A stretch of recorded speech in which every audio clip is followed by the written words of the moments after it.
A dangerous mixture of sophistication and recklessness. Yes. Sophistication yes, and recklessness. That's a great combo. I was kicked out the Cub Scouts. Yeah. Do you know why? Why? They said my methods were unsound. Or they just threatened to shoot him. Yeah. There's probably a guy in there. Yeah. There's a third guy in there, like that. Keep an eye on him, Watkins. There's 3 of them. Certainly, sir. I'll go in the boot with them. Don't you try anything tricky. Yeah, that defines Bond. Sophistication absolutely. with recklessness. That's Bond. Welcome to episode 37 of Bloomin' Legends. I'm Johnny Vaughan, that's the first name you can see, and that's Gavin Woods. And I'm the second name see. And yeah. as you can see, just to help everybody, we sit in the order it's written. That's right. It's like Ant and Dec. They're always in that order. They are when you read them left to right, don't you? You read them left to right. Wow. And it's actually confusing. I never knew that. Yeah. Well, what's weird is if you try and just book Ant. Yes. You can't do that. Oh really? No, they won't work without each other. No, I've tried it for a joke quite a few times. Right. That is never, ever going to happen. And you can't. They won't do it. They won't do it. No, oh wow. No. We just want the guy on the left, actually. Yeah. Is that Ant or Dec? Forget the guy on the right. Forget him. We want the real star. Yeah. Oh no. No, I'm not. You're definitely not getting them. We want the real star. We want the charismatic one with the larger forehead. We love Ant and Dec, by the way. We do love Ant and Dec. They are amazing. Yeah, we love Ant and Dec. Why are you so adamant about that? Oh, I'm joking. Doesn't matter. Fuck with them. Doesn't matter. Yeah, true. They won't care. Honestly, they won't care. We are so. No one's touched them in light entertainment on television, though. No one can touch Ant and Dec. Yeah, shall I tell you why that is? Why? It's because they're the only presenters on ITV. That's it. It's true. The others come and go, don't they? Ant and Dec. The others come and go like Nottingham Forest managers. No, you don't go with a television vehicle. That's right. You go with an Ant and Dec vehicle. You do, you yeah. You don't say, I've got a great thing. But how are Ant and Dec going to do it? Yeah, exactly. That's it. It's a template. It's a template. Because it was the same as when I was growing up. It was Eric and Ern. Yeah. 2 runners on the BBC. You can't handle. You only handle one double act. That's true. You can't start. You know, there've been a few pretenders in there, but eras are defined by one double act. You're right. The public can't handle more than that. No, that's Obviously, true. you get a few solo Johnnies like Bruce and Tarb, and sort of people they're solo. They're on their own. But you're right. It's a double act culture. But they come and go. Yeah, but iconic double acts, there can be only one. That's it. Yeah. And luckily, Ant and Dec cut the cheeky Geordies, and you can't go wrong. You with can't that. mess around with it. You can't. It's I mad. like the fact that with Ant and Dec, that's because they're Geordies. Yeah. That's already seen as diverse. No, because remember, most people who run TV stations. Yeah, all posh. For them. Middle class, for them, Oxbridge. For most people running the BBC or ITV, diversity is simply Oxford or Cambridge. Right. So to them. That's the variation. Ant and Dec, that's diverse. Even more diverse. They're Geordies. Yeah. And they didn't go to university. That's diverse. They've very diverse. I'm working with them. We've done it. We did it! Yeah, it's incredible. Yeah, no, they see diversity. They see Geordies as that's an ethnic group. Yeah, they've ticked. They've ticked a massive I think box you're right. Yeah, that's definitely the way the BBC anyway, think. Yeah. I'm Johnny Vaughan. He's Gavin Woods. We sit in order like Ant and Dec, except not. Except That's not. all, because No. We're available for individual bookings. Yeah, we are because and stress that. That's right. Yeah. Stress that. Individual bookings are welcome. We're absolutely available. We're barely attached. Exactly. In fact, I wish we'd have our names on separate ones rather than together, so people don't think they've got to book us both, Gav. Maybe that's what's holding me back, and you indeed. Exactly. Yeah. Yeah. Wow. So much to think about. Right, I'm Johnny Vaughan. In fact, can we take away the ampersand? So there's no there's no confusion there. Anyway, welcome to episode 37, podcast 37 of Bloomin' Legends. I'm Johnny Vaughan. I'm Gavin Woods. That's it, separate, but we're in the same studio. But as Gav says, voiceover work, you don't have to book us together. We're available for individual awards, bookings. anything like that. Yeah, we're happy to work together. Yeah, yes. We're also available for individual bookings. If you want both of us, fine. Yes, absolutely. But fine. Don't assume we won't do it. We won't do it. Right. If you do want to send in your own Bloomin' Legendary moments, bloominlegends@global.com. bloominglegends@global.com. Spelt like that. Obviously, no G. Just Bloomin' Legends, one word, @global.com. bloominglegends@global.com. or you can write about it below if you're watching on our YouTube channel, or of course at Bloomin' Legends on TikTok and Instagram. Get in touch with us using the socials. At the end of this podcast, we'll be reading out another little round of your own Bloomin' Legendary moments. We're looking for great hijinks on a stag night. Could be an uncle who was a war hero, or a granddad who was a draft-dodging coward. It could be a granny who worked the ambulances. A skilled draft dodger we'd love to know we'd about. love a skilled draft dodger. It could be a wartime spiff. A little cushy spot they found. Yes, could be that.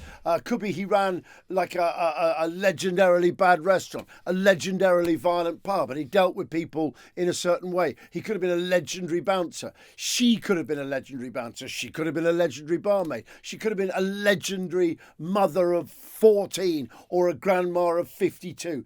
Anything you feel is blooming legendary. What we want you to do is trust your instincts. If you still talk about it with your friends, and you still talk about them, or you still talk about that incident, that's probably good enough for us. Email us bloominlegends@global.com. We would love to hear from you, and we'd love to talk about them on the podcast and read out your emails. Right, Gav, enough of our blether. Sure. Enough of me havering. Let's talk about today's hero. I haven't got a clue who it is. Johnny, legend number 37. I think he's going to become one of your favourite ever heroes. It's a massive claim. Well, the reason I say this is because you quite often like to ask, how would you have liked to have spent the war? If it was the Second World War. Yeah. And this guy pretty much nails it, so much so that Fleming actually used him as one of the prototypes for Really? Bond. Yes. Really? So today's hero, Johnny, is... today's legend, Johnny, is Patrick Leigh Fermor. He's today's blooming legend. He is, yes. He's Patrick Leigh Fermor. I'm trying to think. Fermor. Why do I think I've seen that name? Did someone text in the show with that? Yes, someone did, and I have to apologise because I can't remember the name of the listener who did. Yes. But they sent this name in. I'd never heard this guy's story. I don't know if you're familiar with it. You may be once you hear some of it. But my eyes got so wide, I couldn't fit it into my little heroic slot onto the show. Okay, Anyway, okay. Patrick Leigh Fermor, the wanderer, the warrior, the writer. Okay. All the things you'd love to be. Yes. A wanderer, a warrior, and a writer. Yeah. So the 3 W's. He was born in 1915. This is the period up to his school days that we're going to look at first. He's described as the unruly scholar. Okay. Born in London in 1915, he was raised between India and England. His father was a distinguished geologist. Right. Great start. Great start. He was found to have problems. Geology was massive back then. Massive. There was so much to learn, wasn't there? Well, Charles Darwin was a geologist. Right. There you go. People forget he didn't, because he was only a lay biologist. Right. But geology was so important to empire because we literally wanted to rip countries off that we invaded for mineral rights. For minerals. Yeah. And of course they didn't know what lurked below because they didn't have all the equipment and stuff. Sure, yeah. They only really knew what was lying around on the surface, which in this case was diamonds sometimes. And by then, certainly in 1915, the Industrial Revolution was in full swing. Yeah. And we knew what oil was worth. Yes. Already. Yeah. Even though people didn't have cars yet and all that. Oh, yeah. Anyway, he was found to have problems with the academic structure and limitations of school. He went to a school for difficult children. Did he? Yeah.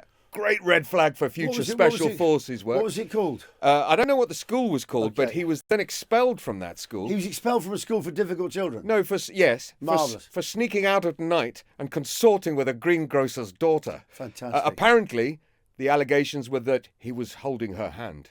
Right. Shocking. No, but that would have been a euphemism. I'm sure it was. What I really like is with a decent toff, Gav, Mm. and we're back to this again. Yes. Is if it's also found that despite all school rules, they were going for a supposed cross-country run, but in fact they kept a Horsley Lightning in a garage, like an early British motorbike.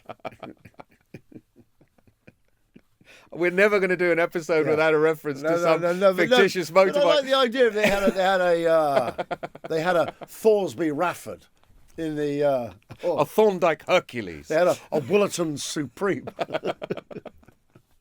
We could do this for hours. No, they did. But that, do you know what I mean? I do. Yes, absolutely. Yeah. And they had a Newstead Abbey, and it's still the initiative that the SAS look for in a person, because you might be on your own one day behind enemy lines. They need you to be able to do that stuff.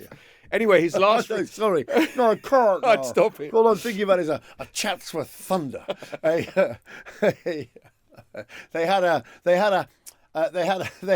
Hardwick... The Maybury Marchioness. Yeah, a Hardwick Typhoon. We're going to have to write a list of these. Sorry.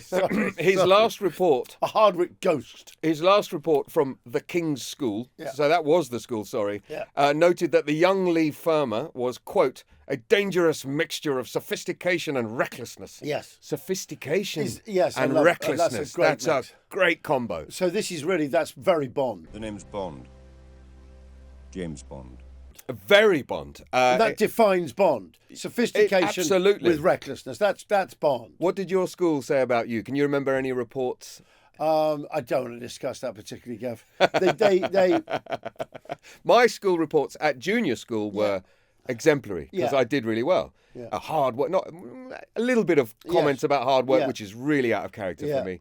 But yeah, I did quite well. But then they really took a downturn. Mine did as well. Yeah. I was kicked out the Cub Scouts. Yeah. Do you know why? Why? They said my methods were unsound. I was well, 8. you were reckless. I was 8 years old. 8 years old. They said unsound. Did they really say? It was political. Unsound. They said Did they really? His methods are unsound. It was political, Gav. It's politics.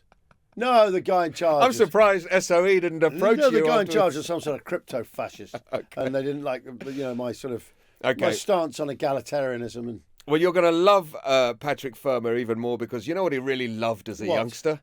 He loved Greek, Latin and Shakespeare. Good man. As a youngster. What a good man. Classical history, he was obsessed with it. And and poetry as well. Same. Now we get to Patrick Fermor's young teenhood. This is the period 1933 to 1935, a little 2-year period. Yes. At the age of 18, he moves to London. He wants to be an author. But he quickly discovers there's not a lot of money in it if you're not established. So he decides to travel. But it's the way he decides to travel. What's the way he decides to travel? This is his Bloomin' legend moment number one. He walks across Europe. Nice. So in December 33, he gets a backpack on his back and he decides to walk the length of Europe. Yeah. His route was from the Hook of Holland all the way to Constantinople. That was his planned route. Did he have money? Well, this is the interesting part. Because generally, he must have had something to start him, but he didn't rely on money. What he did is he travelled through Germany, Austria, Hungary, Romania, and Turkey, sleeping in barns. Yes. Sometimes, but also he was connected. So sometimes he would be visiting with a noble family in a castle. Right. Okay. So he was doing half and half. Yeah. It's sort really of rich hobo. You know. It's really weird. Posh and or educated people doing those. Those rough things. Doing those walking travelogues. Right, yeah. It's really weird. If you read something like Laurie Lee's a really good example of like someone just literally walking, and that's his travelogue, and he's got no money at all. Or Gerard Butler's wonderful South of Granada, when he's sort of saying, I know the area south of Granada in Spain, and he's talking about how he's going to walk to Malaga. I'm thinking, I just drove that. It was horrendous. It was an horrendous drive. Exactly. Yeah, it took me like 3 hours. But what I love about it is it's it's a very physical thing to do. Yes, but no, what I'm saying is he was broke and connected. Right. So he had no money at all. But then he's sort of got Virginia Woolf coming to stay with him. Right. Or you have a letter with you introducing you to where you're going, and in Vienna you're in a palace for 2 nights. Yes, that's he had exactly the most what he amazing did. people coming to stay with him. And this is exactly what he did. The whole Bloomsbury set descending on him. Right. And they're all landed and rich. And he's not. And so he has to live there and sort of live a more bohemian life because he's got fuck all, But he's gaining things to write about. Well, he wrote at one the same good book. time. Yeah. Well, anyone who's doing something like that. And this is what Patrick Fermor was. He wasn't just walking. Yeah. He was writing about it and thinking about it. So anyway. But that's what's amazing about these books is they're always really poor, but they're friends. And they've got a royal who's there. Absolutely, after having slept in a barn they've got 3 to nights scrub before. up for a night and sort of look vaguely. Well, speaking of that, when he was in Vienna, once he reached Austria, he accidentally ended up at a ball. in a noble family's palace, and he was in muddy boots, but he was dancing with the Duchess all night and won them all over. Yeah. He was a good-looking man, right. and he was charming, obviously. Yes. He could talk his way into any castle and drink his way out of any village. One family quoted was saying he could talk his way into any castle and drink his way out of any. He'd never get chased out for being posh. Bloomin' legend. That is his Bloomin' legend moment number one. Just this journey he took. What's also fascinating about these things is that the fact that he had a good ear for languages. In fact, like in literally an afternoon, they can pick up Turkish or something. Or in literally 2 days, he was speaking fluent Hungarian. Well, that is very relevant. Right. Because he ended up speaking perfect Greek. Yes. He was very good at German. Of course. Obviously spoke English. Yes. And he probably had a couple of other languages as well. But you see, this comes from him being good at Latin and absolutely and right. Yes, because he knows the root languages. That'll teach you a lot. Absolutely right. So, but to top it off on this trip, he also falls in love with a countess. Does he? Yes, Balasha Cantacuzien, right. a Romanian countess descended from Byzantine royalty. She was 12 years older than him. He's only 18. All right, I think she was only 12 years old. No, she was 30 odd. She was about 30 odd. But remember in those days. Yeah. Right. They fell madly in love. And it proved to be the most significant relationship of his life. He lived at her family estate, writing and sketching for a while. What a touch. And all this inspired his writing work. So he's found a really wealthy, beautiful older woman, countess. While walking around Europe. Where does she live? She's from Romania. Okay. A Romanian royal noble. Right. And he reaches Constantinople, so he finally gets there in January 35. It's a 2-year walk. Any country where communism really took... and hung in there. Yeah, that it was like the reason that it succeeded there. I mean, people say it was forced on them by the Russians or whatever. Yeah. But the real reason is because there's people at the top who are loaded. Yes. Tiny middle class, and the rest are just angry peasants. Right, so he fell in. It's because they were feudal. Yes, literally feudal. Tithes. Patchwork of Europe with all no one had any power. German kingdoms and archdukes and all that. They were loaded. Minted. Yeah, that wasn't... when it says, and they kept marrying into each other's families, so they kept the money together. When they show that little country, that's just someone... They owned the lot. They did, yeah. It was their land. That's theirs. There's no other Aristo in that country. That's their lot. It's not symbolic. No, they actually owned it. Yeah. Like the Duchy of Cornwall. Anyway, he gets there. 2 years he's walked across the continent. And once he gets to Constantinople, he says, my mission's done. And he returns to Romania to live with his love, Balasha. Okay. But the war breaks out. Okay. So now we come to a Bloomin' legend moment number 2. Okay. He returns to volunteer once war breaks out. What about his beloved Balasha? Well, this is the story. So in 39, he hears news of the war. Right. So he leaves Balasha, returns home and volunteers for the Irish Guards. Right. Well, I was imagining you'd have to leave Romania because Romania became... it's where the Germans went for petrol. Right, yes. Yes. German petrol station. And the Soviets had a few words to say about Romania as well, didn't they, eventually? Yeah. But he goes back to the UK. It was the last time he sees her till 1965. Wow. He doesn't know this at the time, obviously. I bet he did. He goes back in 1939. Balasha, I must go and fight. My country needs I've got to leave you to do something incredibly noble. No, but wait till you see what he does. What? So we're into Bloomin' legend moment number 2 here. Okay. He gets recruited by SOE. Of course he does. Because he's got languages, right? Yes. So he's recruited into the Special Operations Executive, Churchill's secret guerrilla unit. Not only that, though, he can probably speak him like a native.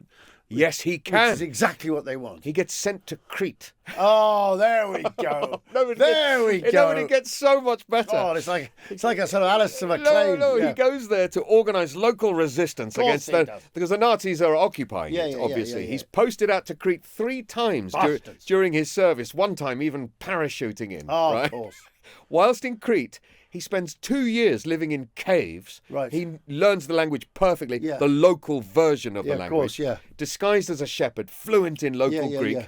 absolutely adored by the locals. Yes. They love him. Do you know what gets me, though, about this? Is that... He would sing their songs and stuff. He knew their poetry and everything. You become so part of it. And, cut off from the British, never spoke to them. You're sort of thinking, well... haven't they just acquired another local? Yes, they have. You know what I mean? You think to He's yourself, settled right he says that he actually had no contact with the British for 2 years. No, he had a tankard at the bar. For 2 years at the bar. He spoke nothing but Greek, joined in their songs. In fact, they forgot he was fucking English and why he was there. Because he was having wine and calamari. He just spent the whole war posing as a Cretan peasant. You know, what's the fucking point? That's so funny. Yeah. While he's there, he was serving alongside Captain Billy Moss, who's also an SOE legend. Yes, yeah. May well end up on another episode but with probably him. another guy who just literally spoken like a local. Absolutely. In fact, they used to speak Greek to each other. But this now is the nub of his second Bloomin' legend moment. He kidnaps a German general. Does he? This is a famous operation. Yeah. It was a Dirk Bogarde movie made about this. Okay. So in April 19... You're yeah, so I know, old. it's classic, isn't it? Oh, it's a bloody good film, that Dirk Bogarde. I can't remember the movie, but it's in the notes. But he, General Kreipe, Kreipe. Yeah. General Kreipe. General Kreipe. General Kreipe. I love the way his name is creepy. Yeah. Anyway, so 1944, Leigh Fermor and a small team, including Billy Moss, plan an audacious mission to kidnap the German commander of Crete, Major General Heinrich Kreipe. Can I just say, I would imagine, he's discovered this, using some radio equipment that was like literally so risky to use. On a hill. So and he only engages the car battery for 4 minutes. Now. Yeah. Broadsword calling Danny Boy. Yeah. Come in, Blackjack. Come in, Blackjack. Right. It would definitely be. Or getting a package off some fishermen. Definitely. Yeah. Definitely. So step one, this is the most... But you know what? In films, as soon as there's a message or anything, they're straight onto it. As soon as there's literally some fishing boat, straight away it's stash your machine gun, lads. 100%. Because literally every German plane dips down. That's right. The fact is... Crete is the biggest island in the Med. It's massive. It's wide open. It's so obvious. The Germans didn't have the numbers. No. I know they relied on Italians as well. No. And fear. Just fear. Yeah, but if you've got Italians policing it on a Greek island... It's pretty relaxed. Christ, They're not going to... So listen to the plan, though. This is what's so cinematic about this kidnap. Step one is they ambush his car near Heraklion. Step one is to ambush Kreipe's car near Heraklion. I've been to Heraklion. Have you? Yes, weird. Yes, from Heracles. Of course. Like Hercules. They tie him up and force him into the boot of his own car. Yeah. Because they've got transport now. They put on his uniform. Yeah. And the other drivers that they've got rid of. Yeah. They dress in German uniforms and they impersonate him and his driver. Because he can speak perfect German. Not just that, but they've got loads of checkpoints to get through. Yes. And the only car that sails through is the general's car. Right, yeah, exactly. Because they just get out of his way. Right. He's the general. He's the general. Everyone else has to show papers. Yeah, right. So he was so horrible, Kreipe. He had such a horrible reputation that the German soldiers never stopped him. Right. Too important. I bet heads rolled after that. Why'd you let him through? Why'd you let him through? Because we're so frightened of you. Yeah, what happened to Kreipe? Well, it gets better. So this is Bloomin' Legend. Can you say this is actually engaging? It's so engaging. This is Bloomin' Legend number 3. They ran through 22 German checkpoints without getting caught. Where's the general at this point? He's in the boot. He's in the boot. He's in the boot. Okay. They're wearing his gear. Right. And the driver's gear. Okay. Chauffeur and general. He speaks perfect German. How can they be sure they're not going to get... How can they be sure they're not... Well, they must have gagged him or something. You've got to tied his hands behind his back. Must have done. Maybe punched him in the face a few times. No, definitely. I'd like to. Oh yeah, they could have sedated him. They're SOE. They've got. Like, Or they just threatened to shoot him. Yeah. Or there's probably a guy in there. Yeah. There's a third guy in there, like that. Keep an eye on him, Watkins. There's 3 of them. Certainly, sir. I'll go in the boot with them. Don't you try anything tricky. Yeah. Anyway, so with their disguises and Fermor's perfect German, they managed to drive through 22 checkpoints without even being stopped. Wow. Eventually, they ditched the car, and once clear in the mountains... Where are they trying to get to? They're trying to get to the mountains. Trying to hide him, right? Okay. Up in the caves. But did no one question where he was going? Who? The general. Did no one sort of think, why is the general going up that mountain? They didn't know he was going up the mountain. Okay, but I'm saying they go through 23 checkpoints. Yes. They've got a fairly good idea of where he's headed. Oh, I see. Yes, See in what I the mean? car. Yes, It's sort of yes, thing, yes. It's a bit funny, the general coming down No, there. that's They're true. showing Yeah, off yeah, it's that's a true. mountain in a few It's true. caves. Yes, a very good point. Yeah, you're right. But they're just phoning each other, aren't they? There's no surveillance. Yeah, right. But once they get somewhere safe to ditch the car, Right. then no one knows where the general is from I'd that have carried point. on like this for the whole No, but war. wait, no, but it gets better. Yeah. So they ditch the car, probably under a bush. Yeah. Put some Or branches torch it, on it. Once clear in the mountains, they hide the general in the caves where they've been hiding. Right, yeah. So the German troops are scouring the island looking for their general now. Yeah, of course. Later on, there can't was scour Crete. there was a horrible retribution. Yeah. But Fermor manages to signal a British submarine 3 weeks after the abduction. Yeah. And they spirit Creeper away. They take him to Egypt for questioning. On a submarine? So on a sub. So they're in the Med already. Yeah. So they just go straight across the Med to Right. Egypt. Fantastic. Sneaky as hell. Yeah. The mission becomes legendary, but it's questioned later as Germans carried out a massacre on the island in Did they? Crete as a retaliation. Like what? Well, they just went around killing a tenth of everyone in the village because they took the Decimated, general. yeah. You know, they used to line people up. They did it in every country. Yeah. If there was any resistance, you know, they did it in France. They did it in Holland and everything. Paddy. Yeah, Gav, that was shocking. They're Nazis, Gav. They're not nice people. That's why it's not. That's why the word Nazi is synonymous with the word nasty. Yeah, right. Of course it is. That's what Terrible they are. losers, aren't they? No, Real shocking. snowflakes. Shocking. Yeah. They Anyway, shot a load of people because they lost a game of football. yeah, team. right. Awful. So Paddy Fermor, as he's known, by friends, refuses medals for this operation. Yeah. For his mission, and he returns quietly to England. Yeah. Later, he is given an OBE and a DSO. I thought honorary citizenship of Heraclean for his efforts to help the island. I thought that, like in the submarine, if you're in the submarine service, if you're one of the perishers, no, if you're in the submarine service, or any special forces, you don't get medals. Right, because it flags you up, does it? Because you can't talk about what the mission mission was. because they're always secret missions. So they never ever have. So they say that. Well, it used to be like 50 years later, you could say, "Well, I was there that day." I don't think nowadays it's like 3 weeks ago. It's on YouTube. You know? No, but they. If you see someone around Whitehall who's very senior in the Navy but has no medals, right? That's a special submarine. operation. No, that's a submariner, guy. right? Yeah, that's a submarine guy. Because it's all secret so by nature. it becomes like reverse. Yes, they'll stand there proudly with just like one. Do you know what it's like? Long service medal. I like get that. it. It's like it's like Doctor and Mister, isn't it? It is a bit with a surgeon. Consultants. Except that the reason that is because they were all barbers. Yes. So yes. Surgeons. They were Mister. Yeah. Surgeons don't come out of the world of physicians. No. That's why there's the Royal College of Surgeons. It's a separate thing. Yes. So they're called Mister because they're not doctors. Right. Well, most of them are doctors. Well, the doctor thing was a philosophy thing. It was someone who knew a lot. The philosophy of science. Doctor of whatever. Yeah, that's right. Anyway, so Paddy Fermor, the war's over. He's gone back home. After leaving the military, he goes on to become one of the 20th century's most admired travel writers and cultural figures. He couldn't settle after the war. He began roaming the Caribbean. He couldn't settle before the war. Well, right. He roams the Caribbean, the Greek islands, and the Middle East.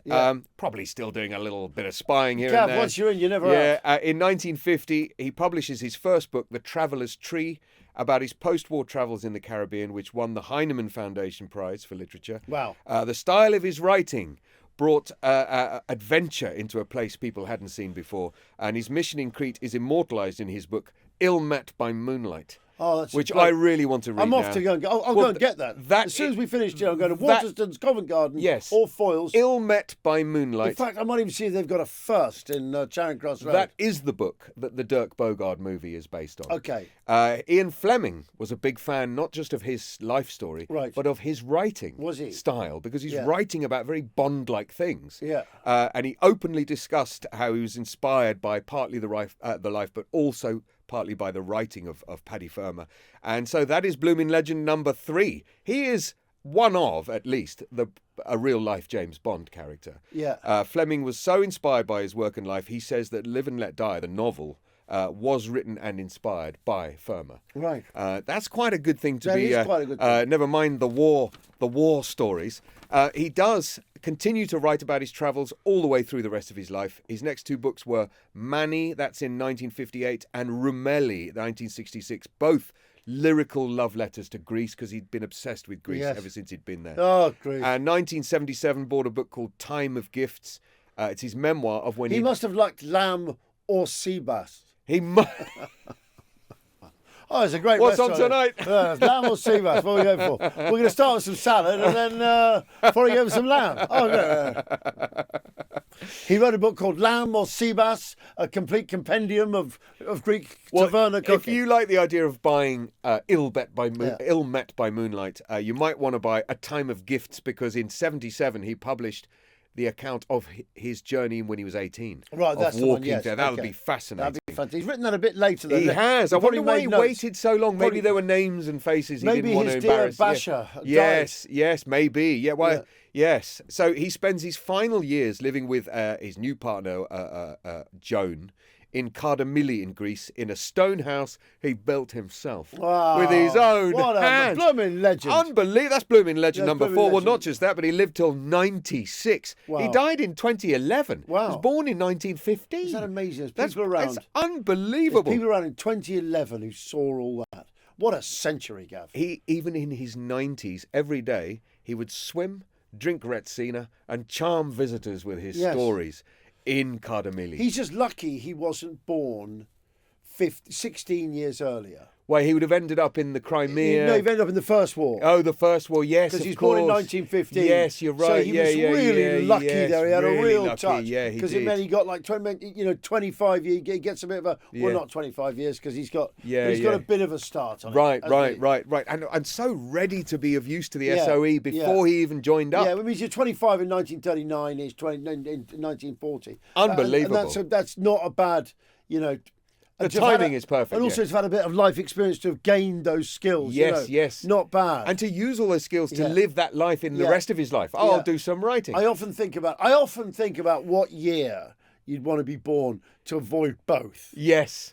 Well, I mean, surely you want to turn 12 in about 1947, don't you? No, that's what my dad was 11. Was that right? Yeah. No, I mean too old. Then you could really have enjoyed life. You want to be too old. You want to be too young for one, too old for the other. I see. So you've got to be really born like 1905. Right. Yes. Then you're only 10 when the war breaks. No, 1904. Yeah, 1904. Yeah. Then you're. That makes you 1904. Well, you'd be 35 by the Second World War. Okay, so 1903 is a great year to be born.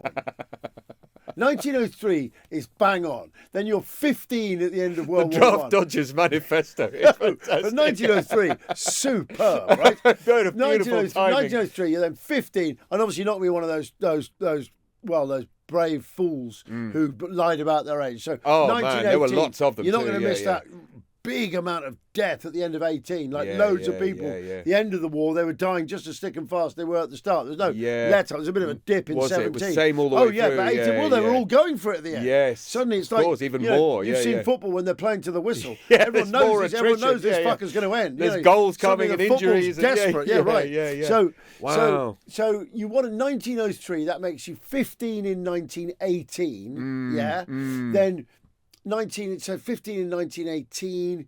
1929. So then you're sort of 36 when the war breaks out, when World War II breaks out. You're not going to... I'll be more use here in London, surely.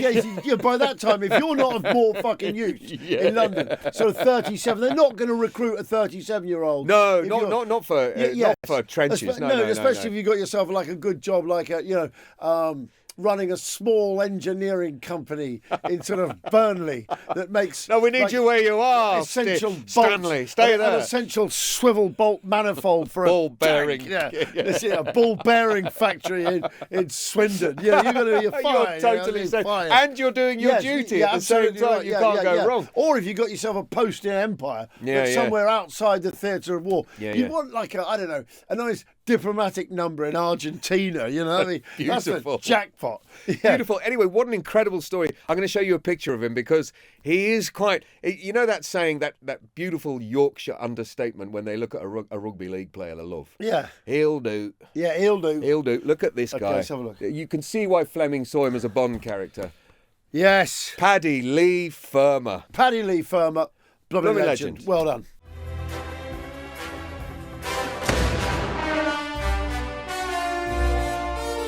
So, everybody, it is leaderboard time. As you know, we've got a top 10, which we were slightly duped into doing. Yes. Because we had to do it blind. so it wouldn't be our top 10. Do drop a comment below for any of the Bloomin' Legends you've episodes you've listened to, and any of the Bloomin' Legends in those episodes you think should be in here. Our trouble at the moment is we love Arthur Priest, we love Jack Arthur Churchill, Priest, and they operate on a. Unfortunately, our producer stipulates it's a move down principle. Yes. So we've got it's Tetris rules. Patrick Leigh Fermor. Paddy Leigh Fermor. In a way, he can't not go on the list because he's like a prototype for this entire series. For real life James Bond. And for Bloomin' Legends, yes. in a way, isn't he? He is, yes. He kind of is.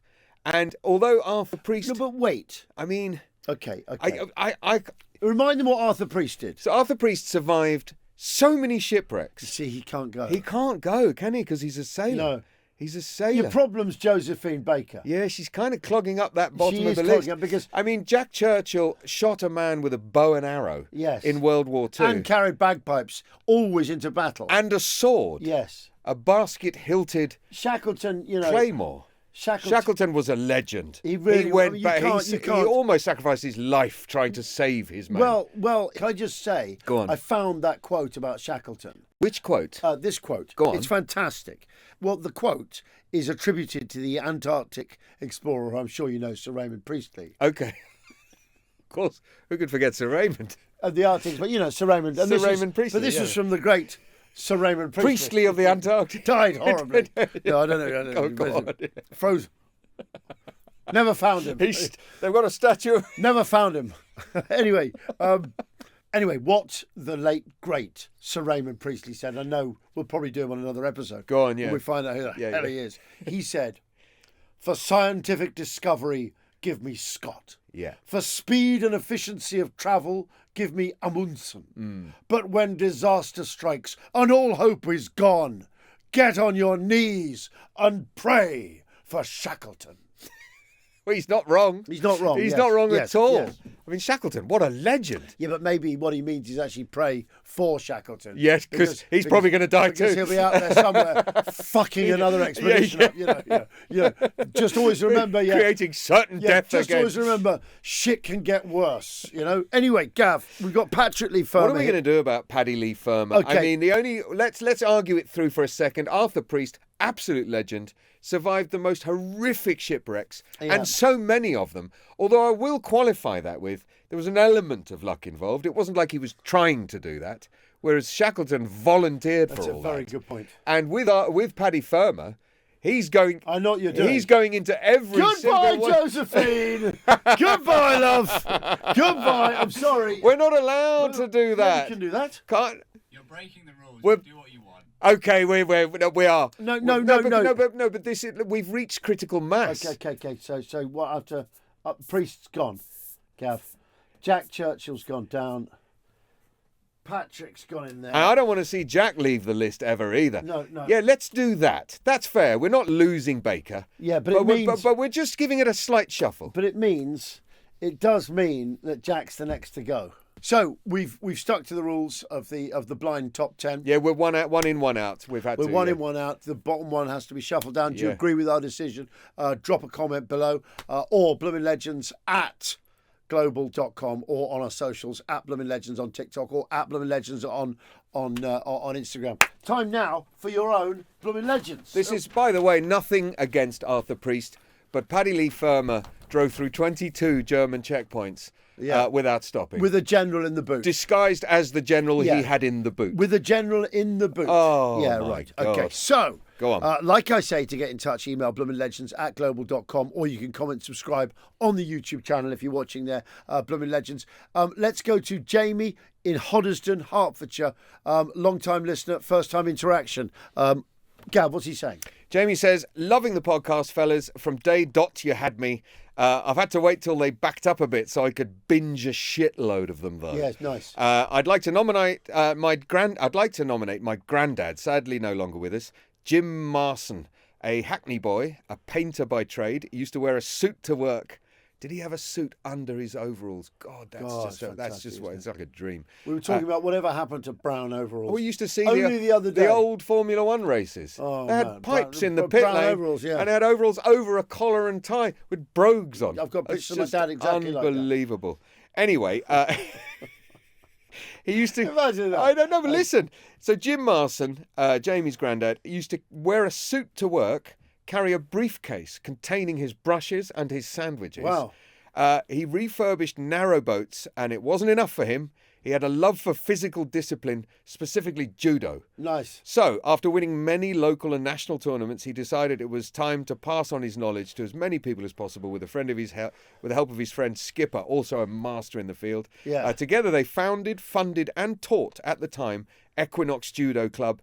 Many of Jamie's relatives have been trained to the #1 spot county and national through their teachings. At retirement, Grandad Jim, I've heard, was 5th Dan Judo. I know he was at least 2nd Dan for sure, he says. Yes. The club still runs to this day, Equinox Judo Club. Not a single year has passed without producing at least one podium competitor in the nation. Wow. He has always been a legend in my eyes. I hope you get to read this and feel even an ounce of the respect I have for the life he lived. Absolutely, Jamie. Yeah. What a legend. What a legend. I must say, judo, in terms of martial arts, it was my first love. Was it? Yeah, I would put my hamio goshi. I would put up with the best, which is not the arm underneath; it's the arm stretch before you drop them, like the dropping seanagi. Do you use the hip? You use the hip, yes, Right, but the right, hamio right. goshi, a bit more subtle. They don't see it coming. Looks like you're going to shove them, then you pull them through. And then follow up with the kezakatami, hold down for an ippon suramate. Anyway. Beautiful. Next one up. This is from Lee J in Harlow, Johnny. What's he saying? Lee J. Sounds like a soul star. Does, yeah. 80s soul That's star, a great yeah. sound there, Mr. Lee J. Okay, hi guys. I love the pod. I'm often sitting there in my car, pissing my pants, listening to your back and forth and crazy accents. Don't do that. Unfortunately, I need to tell you the tale of setting my trousers on fire while still wearing them and getting the entire hotel I was staying in evacuated at 3 a.m. Go on. Good man. The company I was working for in the late 90s had 2 offices, one in London, and it recently opened one in Manchester. To promote the new office, they planned a rather posh corporate golf day at the Marriott Hotel in Worsley. I worked out of the London office, and because my boss knew I was a weekend chopper, said it'd be a good idea to invite me out to play golf and mingle with our northern customers. Big mistake. Why? Because having finished the round of golf, I hurriedly necked several pints of Guinness, then showered and changed for the evening It's always meal. the beginning of the story. Go on, yeah. And some client interaction. I got to the table of 8 people and noticed there was rather a large number of bottles of wine on the table. Of course, I proceeded to hoover up most of the wine. I awoke the next morning. My room looked like it had been ransacked and my head felt pounding. Proper level 11 hangover. Go on, yeah. So I began to stuff my belongings into my bag, noticed my blue suit trousers were destroyed with holes all over them. Oh. I thought, oh shit, started to worry. It got worse. I staggered down to reception to check out, only to find several people going mental at the reception staff. To get to the point, after my boss had taken me to my room, he put me on my bed, fully clothed, including trousers and shoes. At some stage during the night, I wanted those trousers off. I managed to pull one leg over my shoe, leaving one trouser leg still on. After failing to pull my trouser leg over my shoe, I came up with a genius plan. I shall burn the trousers off. I must have got myself into a spider-like position, pulling the remaining wedged trouser tight like a piece of cord, with my lighter burning through the material to free me. Well, where's God. how do you get to that point of logic? No, it's not. It's bastard logic. It's drunk. No, because you're drunk. Exactly. Yes, Yeah, it's the makes creature sense. Of course, talking. well, it's the creature. That's a creature. Burn them off. I'll burn them off me. I'll burn the trousers. Anyway, skip forward several minutes of linen burning. Smoke alarms are activated. All rooms need to be evacuated of guests until the alarm is investigated. It's nothing worse when they're investigating something. Yeah. That you say, no, it's fine. It was me. I was smoking. Yes. There isn't a fire. Yes. But you can't say that. No. You felt going, he doesn't need all the gas, honestly. No, What happened was, I didn't have a lighter. So what I did was, Yes. I used in the kettle, and I set fire to a rolled up a piece of paper, And then oh God. Anyway, skip forward several minutes of linen burning. Smoke alarms are activated. All rooms need to be evacuated of guests until the alarm is investigated. Of course, only room yet to be evacuated is mine, the trouser vandal. The fire brigade arrives at my room and open it to find me rolling on the floor, wrestling with my trousers with a lighter in my hand. I was so drunk, I can't remember any of this. And the firemen clearly couldn't be asked dealing with a pissed-up moron. They simply took a fending lighter off me and put me back to bed to sleep it off. They are definitely blooming legends. We've seen it all, of course, in the service. Absolutely. Back to the scene at reception. Clearly, I didn't check out. I was too scared, knowing I was going to get a proper telling off. Was starting to feel actually a little bit sick. Yeah. I went out to my car, puked, then drove back to London. Somehow my boss didn't sack me because he thought it was all rather funny. I've since been banned by my wife from drinking any wine because I'm just a bloody nuisance on it. I'll let you decide if it's worthy of legendary status. Love the pod. Keep up the tremendous work. That is Lee of Harlow. Lee. Oh. I have to say, to be a blooming legend, you've got to be the main feature, but you're a blooming legend's legend. That's right. Yes. Yes. Like an apprentice legend. You like what I've instituted? I like there. that. Blooming legend. Your activity can be legendary or to the podcast. You can be a legend or you can be a blooming legend's legend, and that's what you are. If you want to try and become a blooming legend's legend, then please email your account of your own or someone else's legendary behaviour to bloominglegends@global.com, or you can comment and subscribe on our YouTube channel, Blooming Legends. Also, if you can come up with any decent names for old motorcycles, old British motorcycles, definitely, the Thorsby Hurricane, and also any kind of cushy way to honourably serve during the war. If you can think of a way of avoiding both wars with honour, I would appreciate that. We'll speak to you episode 38.